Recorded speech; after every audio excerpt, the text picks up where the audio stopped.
I never imagined I'd hear my own daughter-in-law at the bank window whispering to the clerk that I wasn't mentally stable enough to manage my money. But there I was, standing just a few feet behind her, clutching my purse, listening as my heart cracked in slow motion. It was supposed to be an ordinary Tuesday morning. I'd gone to the bank without telling anyone, planning to withdraw a little cash for groceries and the church charity box. I hadn't even brushed my hair properly, just slipped on my coat and hurried out before my coffee got cold. When I entered the branch, I saw her immediately. Emma, my daughter-in-law. Perfect posture, neat bun, red lipstick, that expensive coat my late husband would have called money-talking. She was leaning toward the clerk. Smiling politely, her voice low but urgent. "Yes," she said, tapping her nails against the counter. "I'm her daughter-in-law. She's been confused lately, repeating things, misplacing bills. My husband and I just want to help before she, makes a mistake with her accounts." The young teller looked uneasy. "Ma'am, we can't discuss Mrs. Morgan's accounts without her authorization." "Oh, of course," Emma said sweetly. "I'm not asking for access. I just wanted to make sure no one lets her do anything drastic. She's 72. We're worried she's not capable of making sound decisions anymore." I froze. My fingers tightened around the strap of my bag. Not capable, me. The woman who'd built a business from scratch, who raised 2 sons on her own after my husband died, who still paid every bill on time and balanced every checkbook to the penny. It felt like the floor shifted under me, Emma continued, lowering her voice. "She's been forgetting where she puts her money. My husband thinks she might have early dementia. If you notice anything strange, please call us before she withdraws large amounts." I wanted to step forward, to say something, anything, but the shock glued my feet to the tile. Then the clerk nodded sympathetically and said he'd note the account. That's when I finally found my voice. "Don't bother," I said sharply. Both their heads jerked up. "I'm right here, and I assure you there's nothing wrong with my memory." The color drained from Emma's face. "Mother, I didn't see you there." "No," I said, walking closer, "but you certainly saw my account number." The young teller looked horrified. "Mrs. Morgan, I'm so sorry. I didn't—" "It's all right," I cut in, my voice trembling with the effort to stay calm. "My daughter-in-law was just expressing her concern. Wasn't that what you called it, Emma?" She stammered something about misunderstanding, but I turned to the teller, forcing a polite smile. "Please note that no one, not even family, has permission to inquire about my finances. And if anyone tries again, I want to be called immediately." The teller nodded quickly. "Yes, ma'am." I turned back to Emma. "As for you, we'll talk at home." Her lips parted, but she didn't speak. She just looked trapped. I didn't say a word the entire drive home. Emma followed me in her car like a shadow. And when we reached my driveway, she finally got out. Her heels clicking across the concrete. "Mother, please let me explain." "There's nothing to explain," I said coldly. "You went behind my back to paint me as a senile fool." That's explanation enough, tears welled in her eyes. "I wasn't trying to hurt you. I was trying to protect you." "From what? My own independence?" She took a shaky breath. "From being taken advantage of. Scams happen every day." "You told me last week you misplaced a bill." "I misplaced it, not forgot it existed." I snapped. "Don't twist my words to fit your story." The truth was, I had misplaced a bill, the electricity one, which I found an hour later under a pile of coupons. But that didn't make me incompetent. It made me human. Emma looked down, wringing her hands. "David and I just worry about you." "You're alone so much since your husband stopped visiting," I interrupted. "Let's not pretend this is about worry. It's about control." Her face hardened. "That's unfair." "What's unfair is listening to you try to strip me of my dignity in front of a stranger." I turned and went inside before she could say another word. That night, I sat at my kitchen table staring at my checkbook. Every number lined up perfectly, every payment recorded in neat blue ink. My late husband, Walter, had always admired how I managed our finances. "You'd make a better banker than any of them," he used to joke. But now my own family doubted me. I thought of David, my eldest, Emma's husband. He'd been so distant lately, always busy, always too tired to call. Maybe he agreed with her. Maybe he thought I was losing my mind, too. I sighed, folded my hands, and whispered to the empty kitchen. I'm not crazy, Walter. I'm just getting old in a world that treats age like a disease. 2 days later, my phone rang. It was David. Mom, Emma told me about what happened at the bank. Of course she had. Then she must have told you how she lied about me. Mom, he said gently. She didn't lie. She was worried.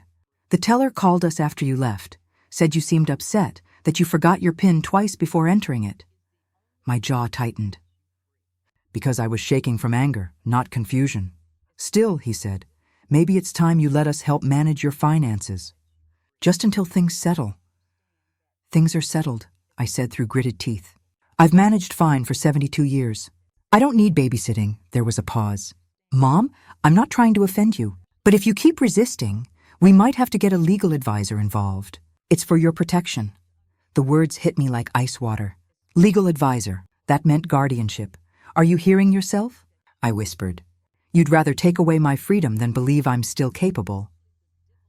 Mom, please, I hung up.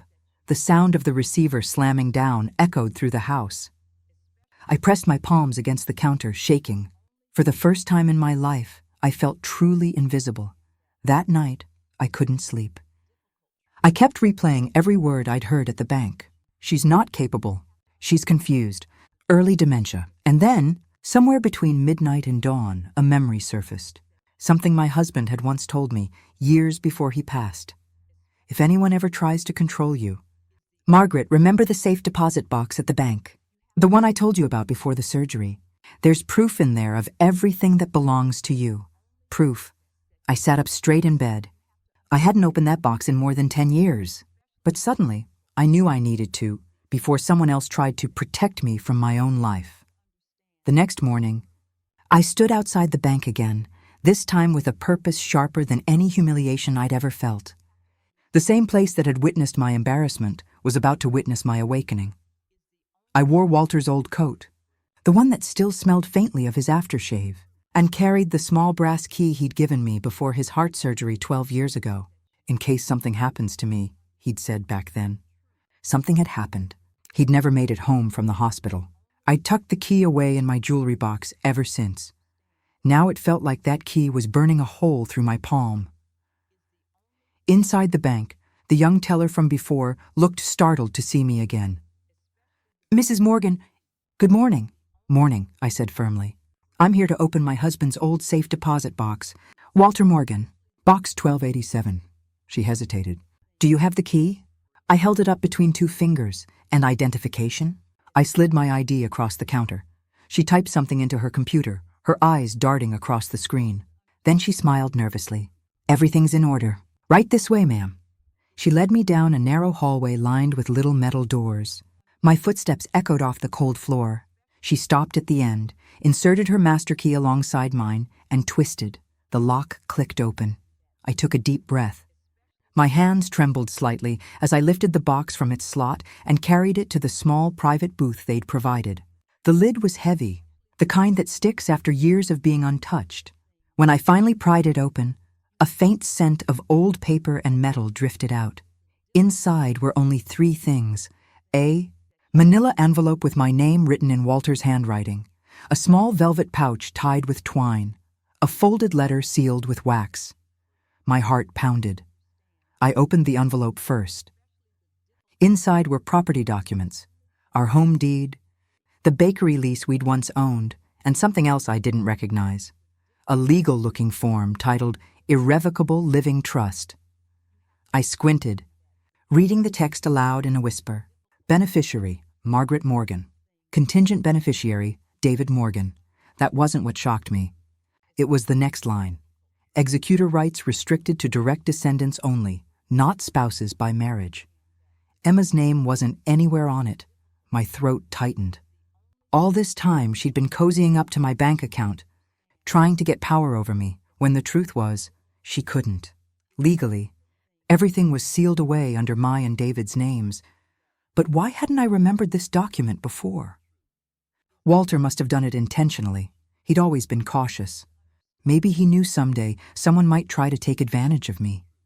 My fingers brushed over the velvet pouch next. Inside was an old gold locket. When I clicked it open, there was a faded photograph, Walter holding baby David in one arm and me in the other. We looked so young, so full of plans. Inside the lid, Walter had engraved something tiny, barely legible. Don't let anyone rewrite your story. Tears blurred my vision. I reached for the sealed letter next. The wax cracked softly as I broke it open. The paper inside was yellowed but sturdy, written in Walter's unmistakable cursive. My dearest Margaret, if you're reading this, I'm probably gone. And you've had to open this box because something isn't right. You were always the heart of this family, the one who kept everything running when I was too stubborn or too tired to see clearly. I trust you'll know when it's time to stand your ground again. This trust agreement protects everything we built. The bakery, the savings, even the house, they all remain yours, and when you decide, they'll go to David and any grandchildren. No one else. I made sure of that. If anyone ever tries to convince you otherwise, remember, not everyone who says family means it from the heart. Yours always, Walter. I pressed the letter against my chest. Trembling, everything clicked into place. Emma's concern, the push for power of attorney, the whispers about dementia. She wasn't just protecting me. She was building a case, slowly, carefully, to make me look incapable. If she could convince David that I was losing my mind, she'd control everything by proxy. But Walter had saved me long before she even married into this family. I wiped my tears and folded the documents neatly back into the envelope. When I turned around, the young teller was hovering nearby, pretending to sort through papers. "Are you okay, ma'am?" she asked softly. "Yes," I said, standing straighter than I had in weeks. "Better than I've been in a long time." On the drive home, I made a stop at the photocopy shop down the road. I had the entire trust and letter scanned and printed in duplicate. One copy went into my purse. The other, I hid behind the old family photo frame in my living room. When I got home, Emma's car was already in the driveway. I sighed. Of course. She was waiting in the kitchen, arms crossed, as if I had done something wrong. "You didn't answer my calls," she said sharply. "David's worried. Tell him not to be," I said, setting my purse down. "I'm perfectly fine." Her eyes narrowed. "Where did you go?" "To the bank," I said casually.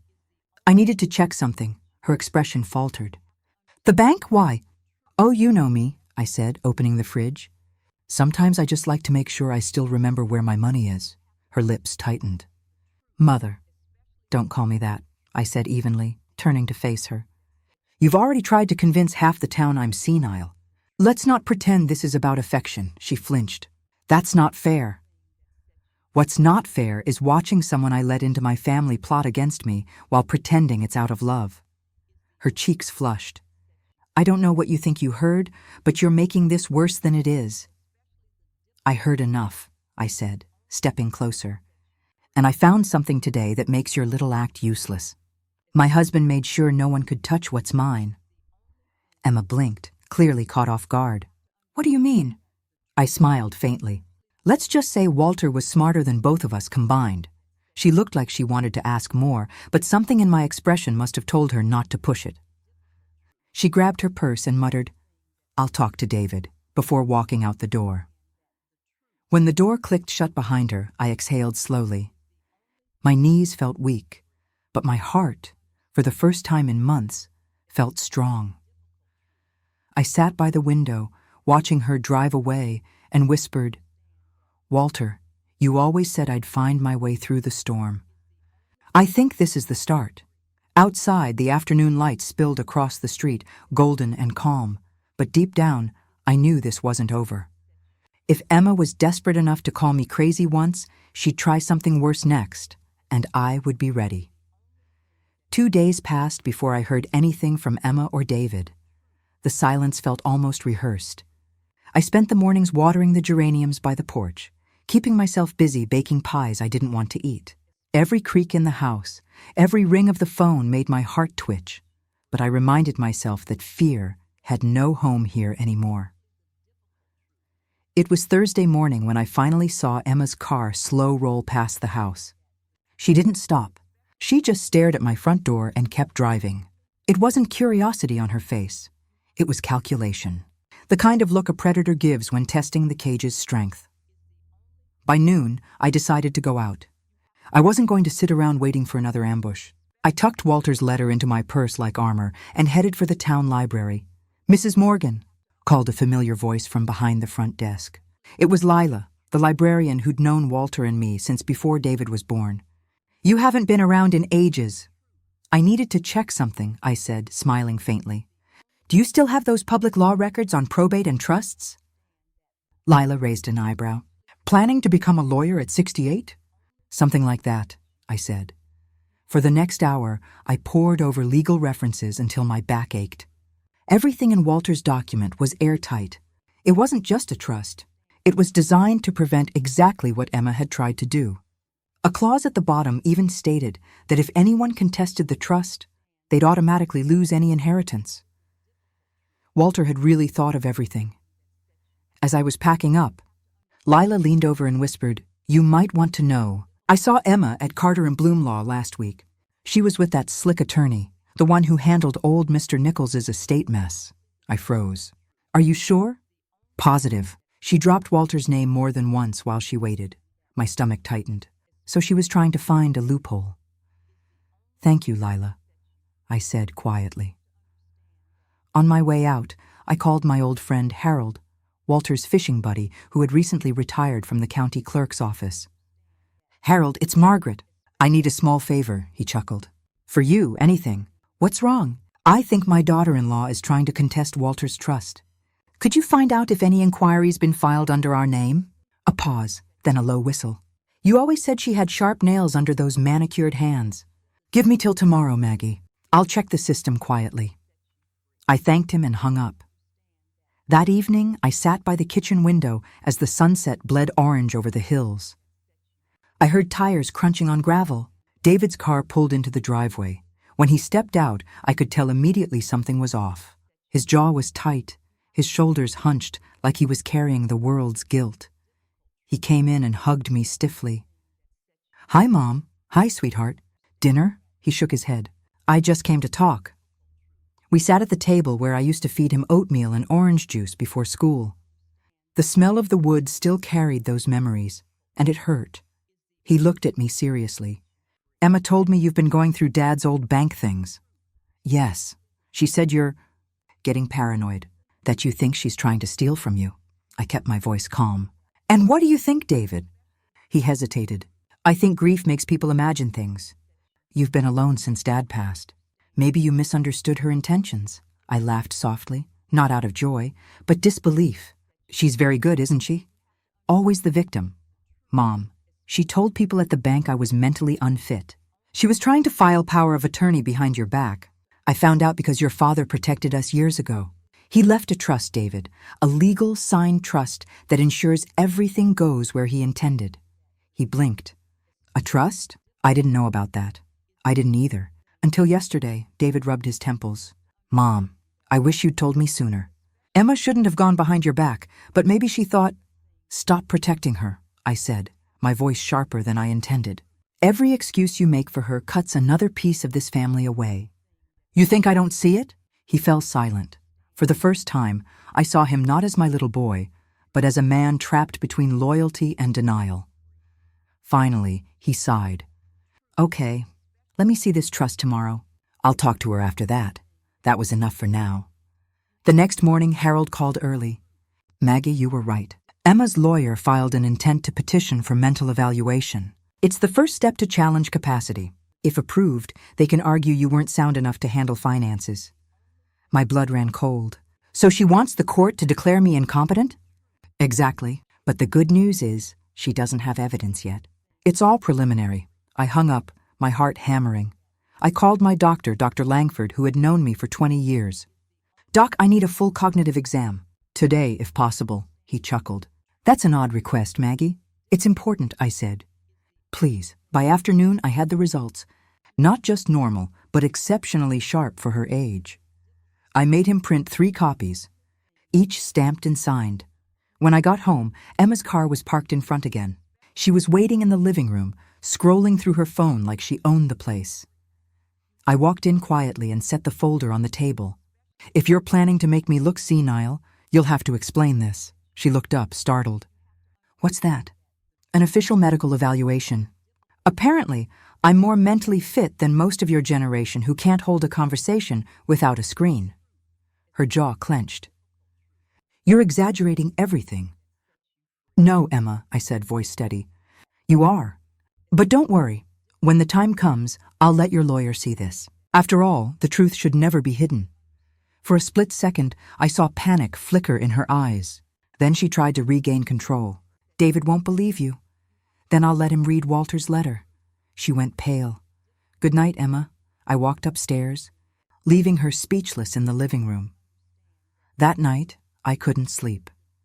I sat by Walter's photo, candlelight flickering across his smiling face. You'd be proud of me, I whispered. I'm fighting back, the way you always said I should. Outside, the world was quiet. But in my chest, a storm was brewing. Emma thought she could declare me unfit. Tomorrow, she'd learn what real strength looked like. The day of the hearing arrived faster than I expected. The courthouse sat like an old beast on the hill, its marble columns cracked and stained by years of weather and whispered secrets.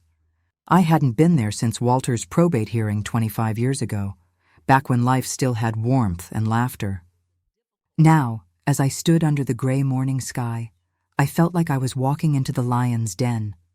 I wore Walter's favorite navy dress and a simple pearl brooch he had given me on our 30th anniversary. Not because I wanted to impress anyone, but because I needed his memory close. David was waiting by the entrance, eyes heavy, tie crooked like when he was a little boy dressing for school. Mom, Emma's already inside, he said quietly. I'm sure she is, I replied, brushing imaginary dust from my sleeve. We entered together, though it felt like we were walking separate paths. The courtroom was half full, the usual mix of clerks, lawyers, and a few locals who came for the gossip. Emma sat near the front with her attorney, a sleek man in a dark gray suit with a voice smooth as oil. She didn't look at me. When my name was called, I rose and faced the judge, a middle-aged woman with kind but firm eyes. Mrs. Margaret Morgan, she began. Your daughter-in-law, Mrs. Emma Morgan, has filed a preliminary petition questioning your mental capacity regarding financial management and estate planning. Do you have representation today? I lifted my chin. Yes, Your Honor. My counsel is arriving shortly. Right on cue, the door opened, and in walked Harold, my old friend, looking surprisingly authoritative in a borrowed suit. He had retired from the clerk's office years ago, but still knew how to handle paperwork better than anyone. The judge raised an eyebrow. Mr. Harold Bennett, you're not a practicing attorney. No, ma'am, he said calmly. But Mrs. Morgan requested I serve as her assistant representative and submit supporting documentation. The licensed counsel from Parker and Reeves will arrive in 30 minutes. I'm here to file her medical evaluation and trust documents as preliminary evidence. The judge nodded. Proceed. Harold handed over the neatly sealed envelope, the one containing the doctor's signed report and Walter's original trust copy. Emma's lawyer stood up, clearly annoyed. Your Honor, this sudden introduction of documents seems irregular. We haven't been given time to review. The judge frowned slightly. Mr. Bennett, when were these documents prepared? 2 days ago, he replied smoothly. All verifiable and signed by licensed professionals. The judge flipped through the pages, reading silently. Then she looked up at me. Mrs. Morgan, your cognitive evaluation states you scored above average in all categories. I smiled faintly. Apparently, my memory's better than my daughter-in-law's respect. A few quiet chuckles rippled through the room. Emma's lawyer quickly stood again. Your Honor, with respect, this does not change the fact that our client has witnessed erratic behavior. Confusion about banking procedures, lost paperwork, and inconsistent statements. I turned to face Emma directly. You mean when you forged my signature on that withdrawal slip and I asked the bank to freeze the account? The courtroom went silent. Emma's eyes widened. That's not true. Then perhaps we should ask the bank manager to testify, I said calmly. He still has the security footage. You looked quite confident walking out with my checkbook, Emma. David's jaw dropped. Mom, what? It's all in the letter your father left, I continued. He suspected something like this might happen one day. Emma's lawyer looked visibly nervous. Your Honor, these are serious accusations. Indeed, said the judge, voice steady. Do you have counter-evidence, counselor? He hesitated. Not at this time. Then we'll proceed with reviewing Mrs. Morgan's trust documentation. The clerk brought forward Walter's trust folder. The judge scanned the text carefully, her eyebrows lifting higher with every paragraph. This document is explicit, she said finally. In the event of any challenge to the estate by a family member, the challenger forfeits all claims. Furthermore, the trust guarantees Mrs. Morgan full authority over her finances and property until her death or voluntary transfer. Emma's face drained of color. The judge turned toward her. Mrs. Morgan, Jr., were you aware of this clause? Emma's lawyer whispered something urgently, but the judge raised a hand. Answer the question. Emma swallowed hard. No, Your Honor. The judge leaned back, her tone cooling. Then it seems your petition not only lacks evidence, but, if pursued, will legally void any inheritance you expected. The color returned to Emma's face, but now it was red with anger. He can't have meant that. Walter loved me like his own daughter. I couldn't help it. I laughed softly, years of pain turning into something sharp but liberating. Walter loved peace, Emma, not deceit. David looked torn. He turned to Emma, voice trembling. Did you really forge her signature? Tell me the truth, she glared at him. You're just believing her lies because she's old. Old? I echoed, standing slowly. Yes, I'm old. Old enough to remember raising you in this house. Old enough to remember how Walter warned me to watch for snakes wearing smiles. The judge banged her gavel lightly. Order, please. Based on the presented evidence, I see no grounds for mental incapacity. In fact, I commend Mrs. Morgan for her preparedness. Case dismissed. Emma stood abruptly, chair scraping loud against the floor. This isn't over, she hissed. You'll regret humiliating me. I already regret letting you in my home, I replied calmly. She stormed out, heels clicking like thunder. David sat there, face pale, staring at the empty doorway where his wife had disappeared. He looked broken, like a boy again. Mom, I didn't know. I'm so sorry. I rested my hand over his. I know you didn't, but now you do. And that's what matters. The courtroom emptied slowly. As Harold gathered the papers, he looked at me with a grin. You always were tougher than you looked, Maggie, I smiled back. Maybe, but it still hurts when the wounds come from inside the family. He nodded. Then heal by living better than they ever expected. That night, I sat in my living room with a cup of tea, the clock ticking softly behind me. Walter's photo watched from the mantel, his eyes warm as always. I did it, Walter, I whispered. Your plan worked. She won't touch a cent, but more than that, she'll never touch my peace again. Outside, rain began to fall, gentle and cleansing. I let it wash away the ache that had built in my chest for months. For the first time in a long time, I didn't feel like someone's target. I felt like myself again, strong, steady, unbreakable. And tomorrow, I decided, I'd go to the bank one last time, not to defend, but to withdraw something purely mine. Freedom. For a few blessed weeks, peace returned to my life. The house felt light again, no tension, no slamming doors, no whispers about my sanity. I baked bread in the mornings like I used to when Walter was alive. The smell filled the hallways, warm and sweet, reminding me that even after storms, the sun always finds a way back in. But peace never lasts long when bitterness is brewing outside your walls. It started with the neighbors. First, subtle glances, then whispers when I walked by.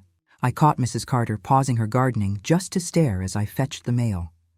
Mr. Harris, the postman, stopped making small talk. Even the cashier at the grocery store looked at me differently, a strange mix of pity and curiosity. Then, one afternoon, I found out why. I was arranging flowers in the kitchen when my phone buzzed. It was a message from Nancy, my old church friend. Maggie, dear. I don't know how to tell you this, but have you seen what Emma posted online? My stomach dropped. I hadn't. I rarely touch the internet except to check the weather or pay bills. Nancy sent me the link. My hands trembled as I tapped it open. There it was, a public post from Emma, a long, emotional letter filled with lies. My late husband's mother has become paranoid and unstable since his passing. I tried to care for her, but she accused me of theft, slandered me in court, and ruined my life. Please, if you ever see her, pray for her. She's lost in her grief." Beneath it were hundreds of comments. People I knew, neighbors, even some of David's friends. Poor woman. So sad when old age turns cruel. She should be in a home. Each comment felt like a dagger twisting deeper into my chest. Emma had taken the courtroom defeat and turned it into a sympathy campaign. And it was working. For 2 days, I didn't leave the house. My curtains stayed closed. I didn't answer the door or the phone. Even when Nancy came by with soup, I couldn't bring myself to open the door. But on the 3rd day, something inside me shifted. I sat by the window, staring at the garden Walter and I had built together. The roses we planted the year David was born. The swing Walter hung for him when he was 10. I realized that hiding wasn't protecting my dignity, it was surrendering it. If Emma wanted a war of words, she'd get one. But I wouldn't fight dirty. I would fight true. That evening, I went to the local community center, the same place where Walter and I had hosted our anniversary party 30 years ago. The manager, Paul, still remembered me. "Maggie, haven't seen you in ages. What brings you here?" "I want to hold a small gathering," I said. "Nothing fancy, just coffee, cookies, and conversation. And I'll bring my documents." He looked puzzled. "Documents?" "Proof," I said simply. 2 days later, I set up the tables myself. I baked trays of lemon bars and coffee cake. Nancy and Harold helped me print copies of Walter's trust, the medical evaluation, and even the court's dismissal document. Word spread fast, faster than gossip.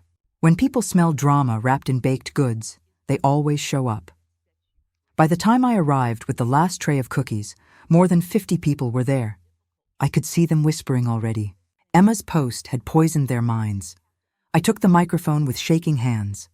My voice trembled at first, but as I began to speak, something inside me steadied, the truth itself. "I know most of you have seen what was said about me," I began. "You've known me for years. You've eaten my pies, watched my son grow up, attended my husband's funeral. But today I want to tell you something you won't find on the internet. You could have heard a pin drop. I told them everything. The forged signature, the lies, the court hearing. I didn't dramatize. I didn't insult. I just told the truth. And when I finished, I said quietly, 'You don't have to take my word for it. Here's the evidence.' I held up the documents for everyone to see. Harold helped pass copies around. Slowly, the whispers began to change. People leaned over papers, their eyes widening. The same Mrs. Carter who had been whispering about me raised her hand. "Emma said you were losing your mind, Maggie. But this says otherwise." I smiled sadly. The truth always takes longer to travel, but it gets there eventually. After the meeting, people lined up, not to accuse, but to apologize. "I'm sorry, Maggie. We shouldn't have believed that nonsense. You're stronger than any of us realized. You bake the best lemon bars and defend yourself better than a lawyer." For the first time in months, I laughed. That night, when I got home, I felt lighter. I brewed myself a cup of chamomile tea and sat by the fire. The silence didn't feel heavy anymore, but peace, again, was short-lived. A knock came at the door, sharp and insistent. When I opened it, Emma stood there. Her hair was disheveled, mascara streaked down her face. "You think you've won, don't you?" she hissed. "I don't play games, Emma," I said softly. "Winning isn't the goal, truth is." She stepped closer, eyes blazing. "You humiliated me in this town. Do you know what people are saying? My friends won't even talk to me." "That's the weight of lies," I replied. "They always collapse under their own size." She shook her head, voice trembling. "You took everything from me." I met her eyes steadily. "You took it from yourself." She stared at me for a long time, breathing hard, and then left without another word. When the door closed, I finally exhaled. For the first time, I wasn't afraid of her anymore. I thought that was the end. But the next morning, as I opened my mailbox, there was an envelope with no return address. Inside was a single folded sheet. The handwriting was unmistakable. Walter's. My hands trembled as I unfolded it. "If you're reading this, Maggie, it means the storm has passed.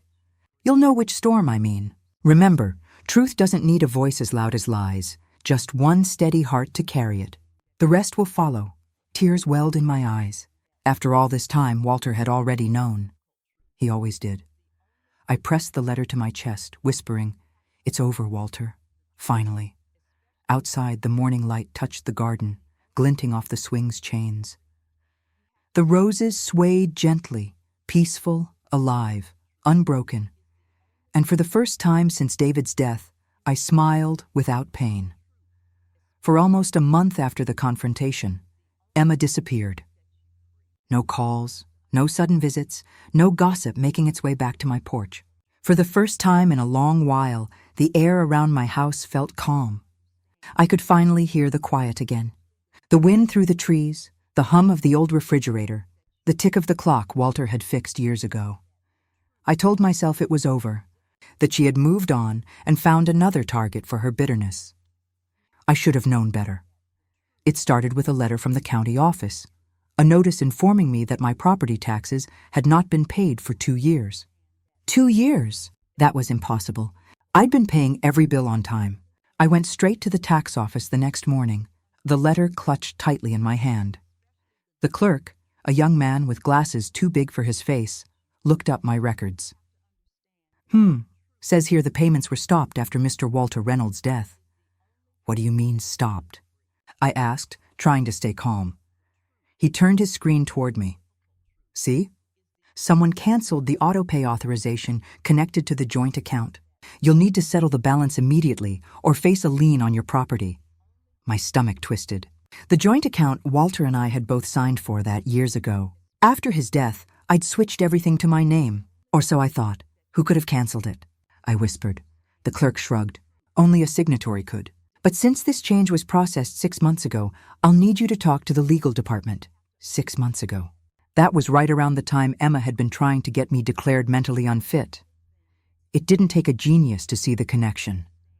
I left the office with my heart pounding, clutching the letter like it was a live grenade. The moment I got home, I called Mr. Lewis, Walter's lawyer, who had handled the estate case. He picked up immediately. "Mrs. Reynolds, I was meaning to call you." "Something's come up." My grip tightened on the phone. "You mean about the taxes?" He paused. "So you got the letter too?" "Yes, but there's more." That more made my blood run cold. He explained that someone, using a forged signature again, had recently tried to transfer the title of my house into another name. "They even submitted an affidavit claiming you were incapacitated," he said. "And who signed that affidavit?" A pause. "Your daughter-in-law." For a long moment, I couldn't speak. All I could hear was the faint buzz of the phone and the sound of my heart pounding in my ears. "She won't stop until she takes everything," I finally said. "Not necessarily," Mr. Lewis replied. "Because Walter anticipated this," I frowned. "What do you mean?" "Before he passed, he added an appendix to his will. You were too distraught at the time, so I didn't bring it up then. It only becomes active if someone tries to challenge or tamper with the estate." I blinked. He knew? He suspected. He once told me, "If anyone ever tries to take what's Maggie's, make sure the truth finds daylight." My throat tightened. Walter had always been perceptive, a man who saw storms before the first cloud appeared. Mr. Lewis continued, "The appendix states that if any relative or spouse of your late son interferes with your property or finances, their inheritance rights are permanently revoked, and the remaining assets go into a charitable trust in your name. So that means...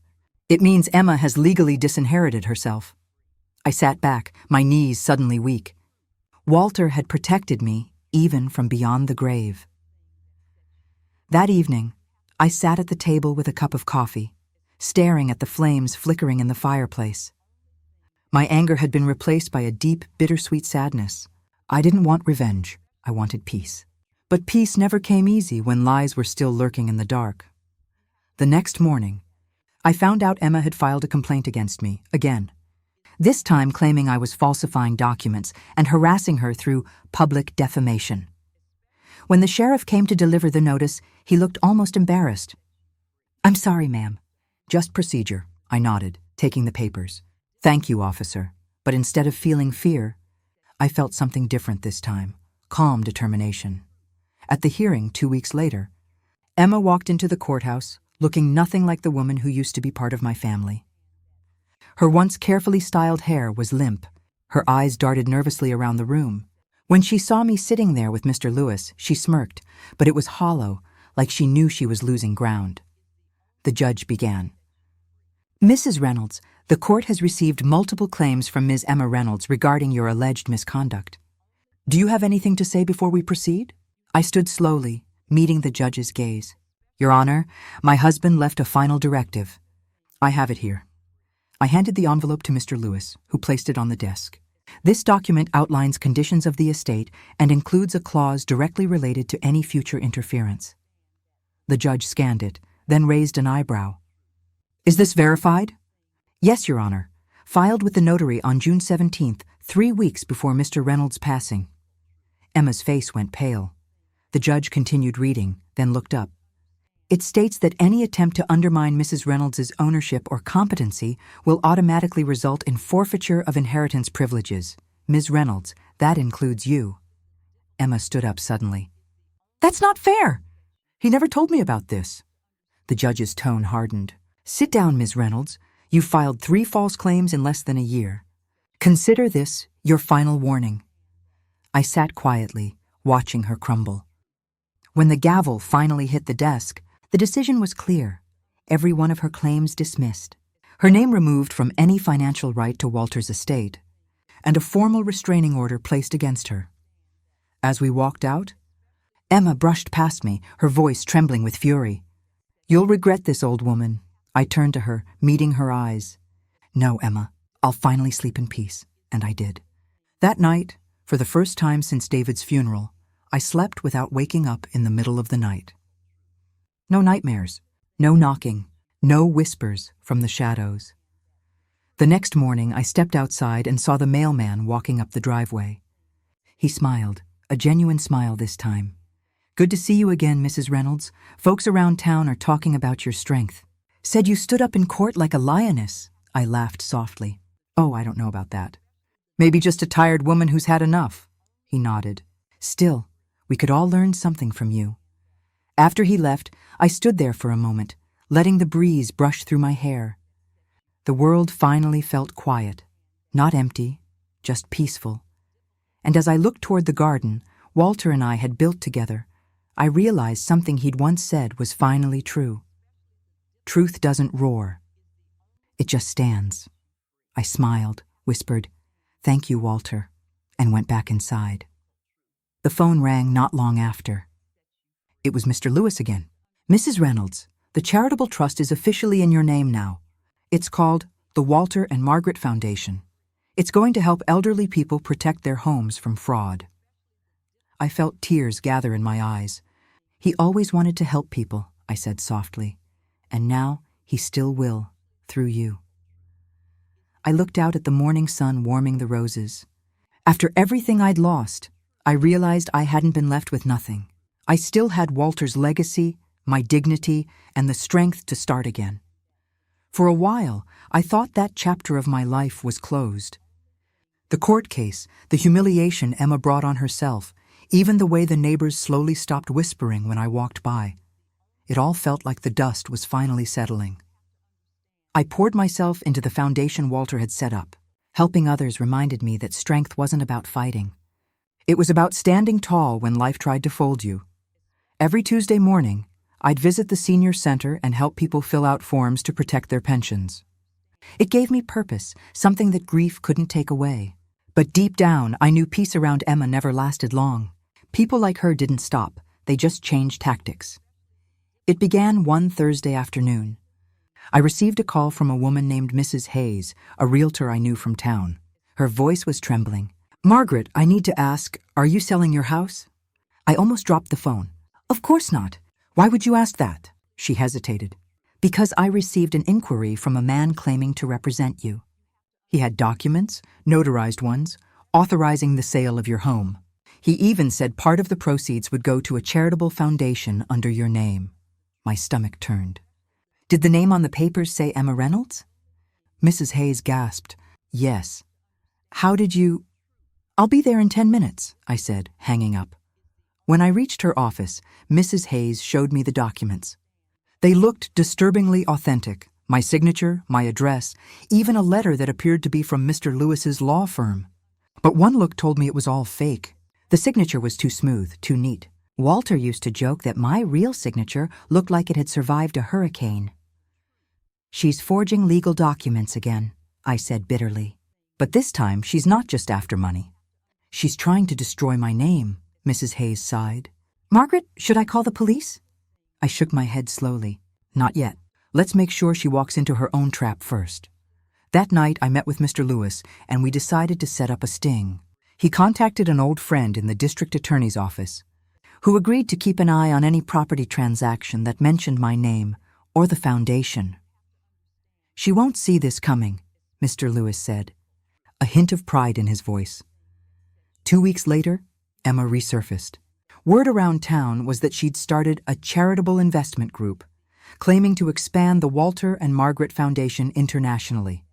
She even held a small gathering at a downtown cafe where she promised wealthy donors that her mother-in-law had finally forgiven her.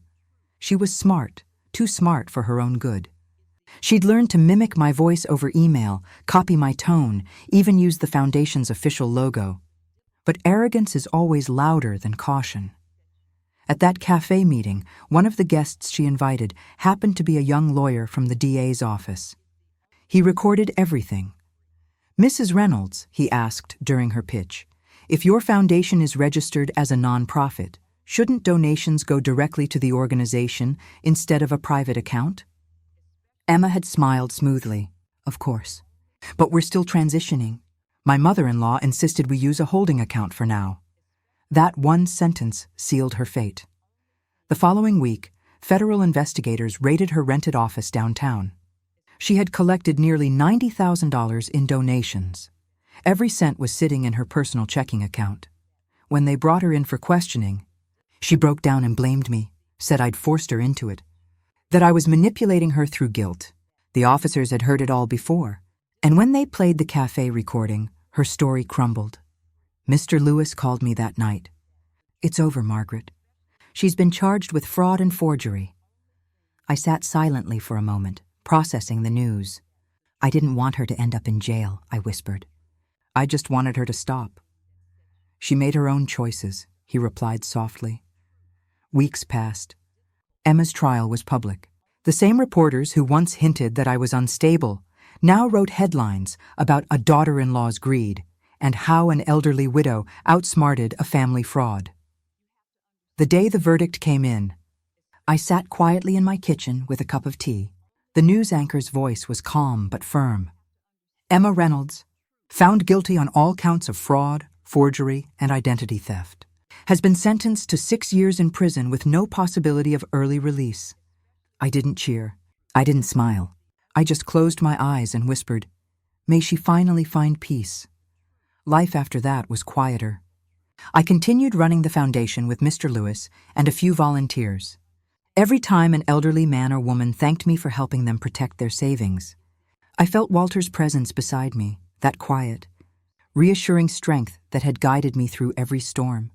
One afternoon, as I was leaving the foundation office, a young woman approached me. She looked familiar somehow, with kind eyes and nervous hands clutching a file. "Mrs. Reynolds?" she asked softly. "I'm Anna. I'm Emma's niece." My heart clenched, but I managed a polite smile. "Yes, dear. What can I do for you?" She handed me the file. "Emma asked me to give you this. It's a letter she wrote before she was sentenced. She said you'd understand." I hesitated, then took it. "Thank you, Anna." That night I sat in my living room and opened the envelope. The handwriting was shaky, not the confident, elegant scrawl I remembered. "Margaret, I don't expect you to forgive me. I just want you to know that I finally see what I became. I was angry at life, angry at losing David, and I blamed you because you were the only thing left that reminded me of him. I see now that I destroyed the only family I had left. The prison walls are cold, but for the first time my mind is clear. Please take care of the foundation. Tell David, wherever he is, that I'm sorry." Emma, I folded the letter carefully and placed it inside Walter's old Bible. Not out of pity, but out of closure. Forgiveness doesn't always mean forgetting. Sometimes it just means you're done carrying the weight. A few days later, I received another letter, this one from the governor's office, commending me for my contribution to protecting elderly citizens from financial abuse. They wanted to feature me in a community recognition ceremony. When I stood on that small stage months later, looking out at the faces of people who had once doubted me, I realized something. Justice isn't loud. It doesn't roar or demand attention. It just stands quietly, like truth, like Walter's memory, like love that refuses to die. And for the first time in a long time, I felt truly free. The months following Emma's sentencing were strangely still. My house, once echoing with tension and suspicion, now felt like a quiet retreat. The ticking of the grandfather clock in the hallway became the rhythm of my days, slow and predictable, like the heartbeat of peace itself. For years I'd feared being alone, but I discovered something different now. Solitude isn't emptiness when your conscience is clear. The foundation grew steadily. Local news channels started calling it the Reynolds Project, though I'd never asked for the name. Seniors who'd lost their savings came seeking advice, sometimes just someone to talk to. We helped widows reopen cases of stolen pensions and veterans secure their overdue benefits. For the first time in my life, I felt that my pain had found purpose. One afternoon, while sorting paperwork at the office, Anna, Emma's niece, appeared again. Her face looked brighter this time, her steps more confident. "Mrs. Reynolds," she said, holding out a sealed envelope. "This just came from the prison. Emma's parole hearing is next month. She listed you as her only reference." I froze. "Her only reference?" Anna nodded. "She says she doesn't want freedom unless you think she deserves it." I stared at the envelope, unsure whether to open it. Part of me didn't want to revisit the wound, but another part, the part Walter used to call my stubborn kindness, whispered that I should. That evening, I brewed tea and sat by the window where I used to watch David play in the yard as a boy. I finally broke the seal. "Margaret, they say freedom is something you fight for, but sometimes it's something you have to earn by facing yourself. I've been attending therapy here, helping other inmates learn accounting, and I've realized that all my schemes were never about money. They were about control. When I lost David, I lost the one person who ever made me feel safe, and I tried to rebuild that feeling by taking everything else. If I ever leave this place, I'll go far away. I'll never bother you again.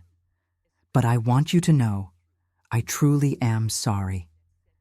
"Emma," I set the letter down and let the silence stretch. The woman who'd once stolen from me, lied about me, and nearly ruined my life was now asking for a fragment of mercy. Walter's voice echoed in my head. "Forgiveness isn't for them, Maggie. It's for you." When the parole board requested my statement, I didn't defend Emma, but I didn't condemn her either. "She's done wrong," I said simply. "But if she's truly ready to live honestly, I hope she gets a chance to prove it." A month later, Emma was released under supervision. She didn't come to see me. I didn't expect her to. But one day, a small package arrived in the mail, no return address, just my name on the front, in careful handwriting. Inside was a delicate silver bracelet with tiny charms shaped like hearts and books. There was a note attached. "For the library you're building in David's name. Thank you for not giving up on humanity." I smiled softly, tucking it into my drawer beside Walter's Bible. Some chapters of life don't end with applause or punishment. They end with quiet understanding. Years passed. The foundation expanded statewide.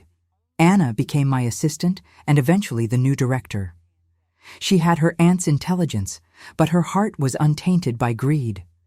Watching her speak passionately about helping the elderly made me believe that maybe some goodness had survived even the worst of storms. On the 10th anniversary of David's passing, we organized a memorial charity event. Hundreds attended, friends, families, even people I'd never met whose lives had been touched by our work. As I stood at the podium, the lights reflecting off the silver charm bracelet on my wrist, I finally felt whole. "I once thought I'd lost everything," I said to the crowd. "My husband, my son, my home. But I learned something along the way. You don't lose love. It just changes form. It becomes memory, purpose, and sometimes even forgiveness. And when you choose to stand back up, you become stronger than the storm that tried to break you. Applause filled the room, but all I heard was the quiet echo of Walter's laugh somewhere deep in my heart. After the event, I went home, placed a photo of Walter and David on the mantel, and lit a small candle.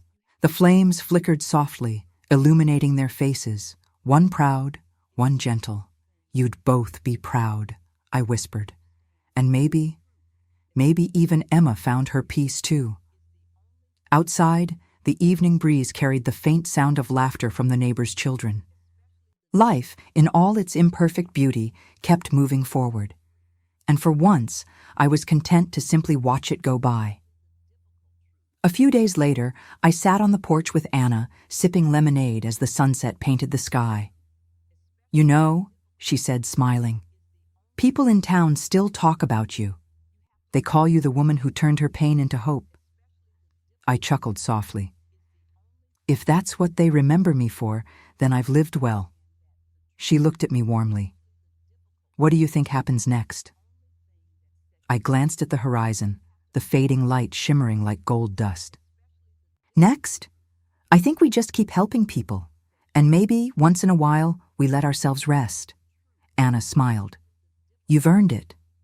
That night, as I lay in bed, the moonlight spilling across my quilt, I thought about how far things had come. I'd gone from being a broken, humiliated widow to someone who had rebuilt not just her name, but her legacy. Life hadn't been fair, but I had learned something deeper than fairness: redemption. And if there was one thing I knew for certain, it was that Walter and David would never want me to spend my life in bitterness. They'd want me to live, to laugh, to keep baking bread on Sundays and humming old songs in the kitchen. So that's what I did. Because sometimes surviving is the greatest revenge of all. The morning after the charity event, I woke up to the gentle sound of birds outside my window, sparrows chattering on the old oak that Walter had planted decades ago, the same tree that once shaded David's childhood swings. It struck me that time really is the best gardener. Even when storms strip away your leaves, life finds a way to grow back stronger. I made my tea, added a spoon of honey, and walked to my writing desk by the window. The golden light spilled across the papers piled there, donor letters, volunteer rosters, and handwritten thank you notes from seniors the foundation had helped. They called me Mrs. Reynolds, the lady who listens. I smiled at that. In a world that never stops talking, sometimes listening is the greatest kindness you can give. That morning, I began writing something I had postponed for years. My story. Not for fame, not for pity, but for truth. At the top of the page, I wrote, "If someone ever tells you you're too old to start over, smile and prove them wrong." I began recounting everything: the grief, the betrayal, the nights I thought I wouldn't survive, and the mornings when I chose to keep going anyway. As the pen moved, it felt less like writing and more like releasing something I'd carried too long. By noon, Anna knocked softly on the door. "Mrs. Reynolds, we got confirmation from the state board. The foundation has been approved for expansion. 3 new centers by next year." Her excitement was infectious. "That's wonderful," I said, standing to hug her. "You've done what I never could, dear. You've turned my little project into a legacy." Anna blushed. "You started it, ma'am. I'm just keeping the fire burning." After she left, I sat back down, finishing the last lines of my story. When I signed my name at the bottom, Margaret Reynolds, founder of the Reynolds Project, my hands didn't tremble like they used to. For the first time, it felt complete. A few weeks later, I received a letter from the prison. My heart clenched when I saw the handwriting. It wasn't Emma's. It was from the warden. "Mrs. Reynolds, I thought you should know that Emma Reynolds was released last month for good behavior. She's been volunteering at a women's shelter in another city. She asked me to tell you that she's living quietly and trying to be better." I read the letter twice, then folded it carefully and set it beside the silver bracelet. "Good," I whispered. "That's all I ever wanted." Days turned into seasons. The foundation thrived. I grew slower, gentler with time, but my spirit remained sharp. Daniel's old room became an archive, filled with framed photos of volunteers, certificates of gratitude, and stacks of thank you letters. The house no longer felt lonely.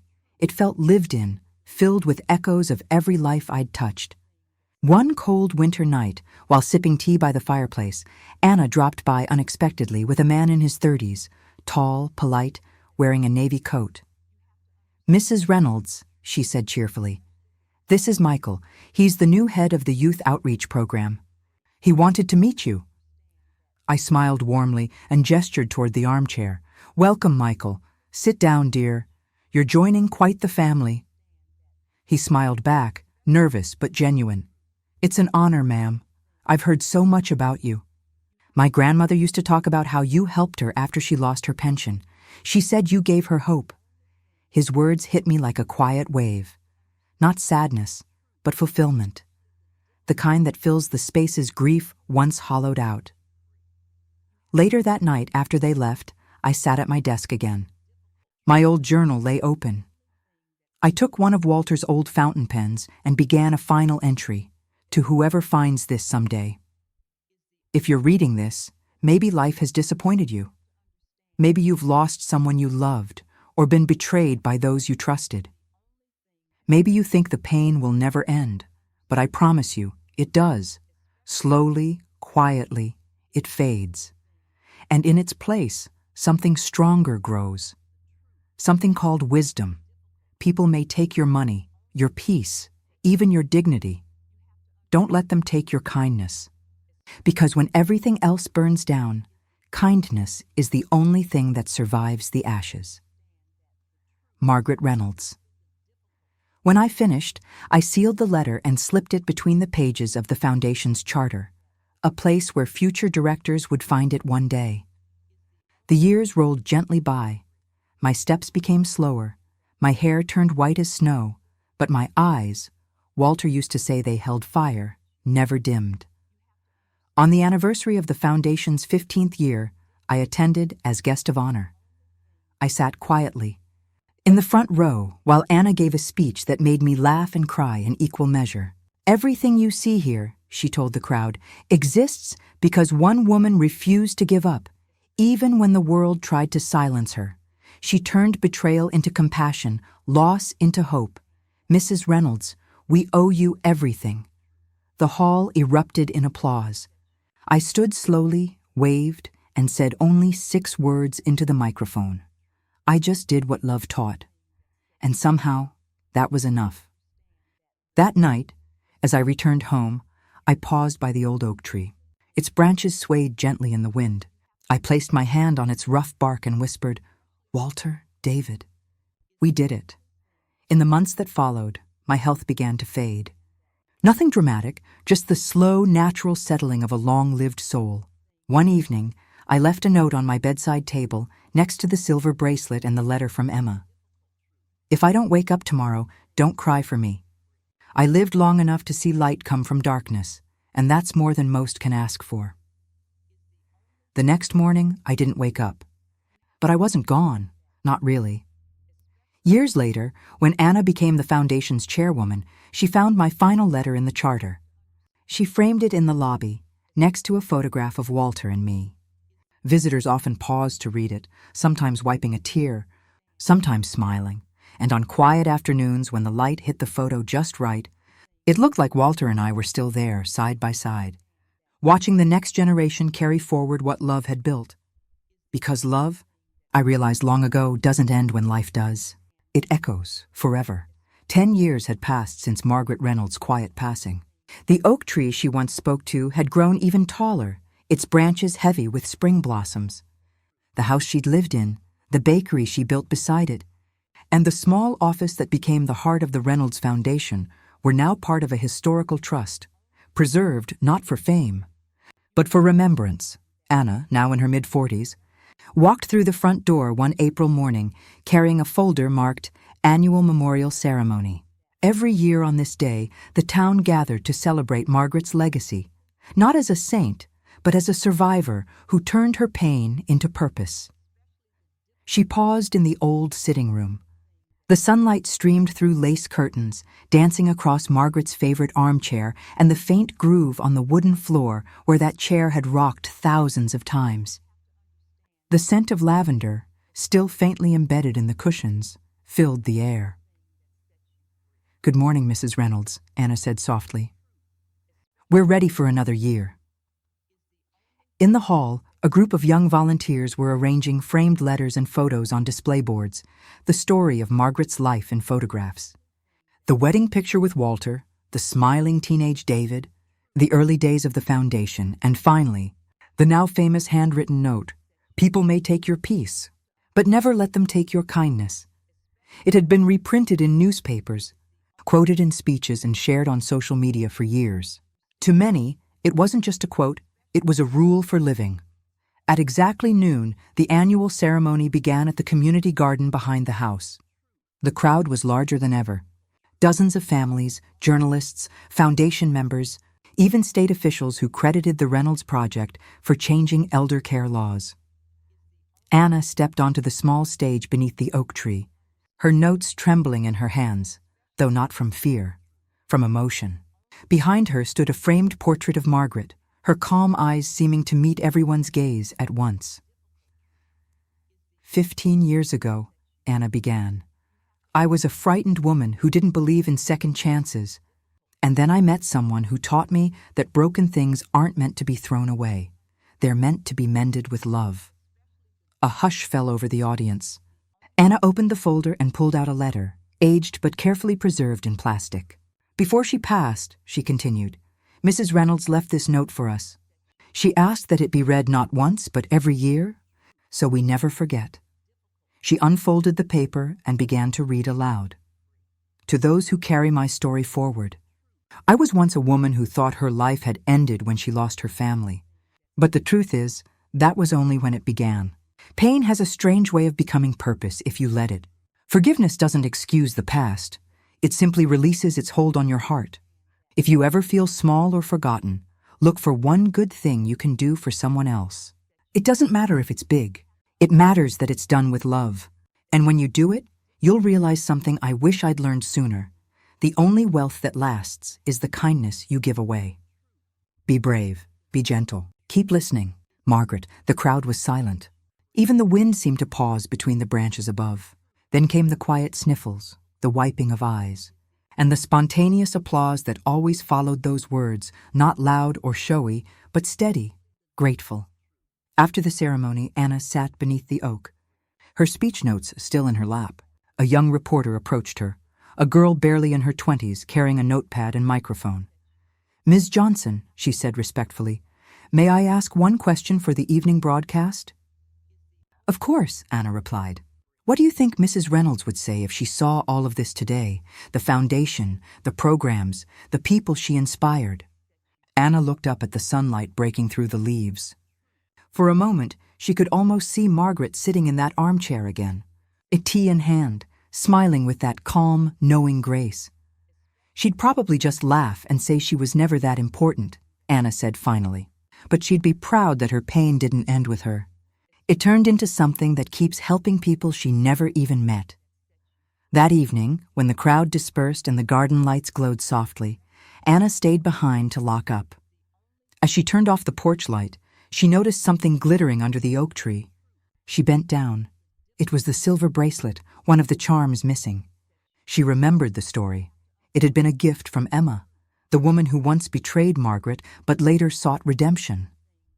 Anna smiled faintly. Guess you dropped this on your way to heaven, she whispered, brushing the dirt away. She placed it on the mantel beside Margaret's photo before leaving. 10 years later, the world had changed again. The foundation now operated nationwide, with branches in 6 states. Anna had stepped down, passing leadership to Michael, the boy who once came to thank Margaret for helping his grandmother. He was standing in front of a new group of interns that morning, holding a slim, leather-bound journal. This, he said, lifting it gently, is the original diary of Margaret Reynolds. We keep it here to remind us why this foundation exists, not for charity's sake, but for dignity's. He flipped open the first page and read the inscription Margaret had written decades ago. If you ever lose faith in people, help one anyway. It'll come back to you when you least expect it. The interns, a mix of college students and retirees, listened in silence. Some took notes, others simply looked moved.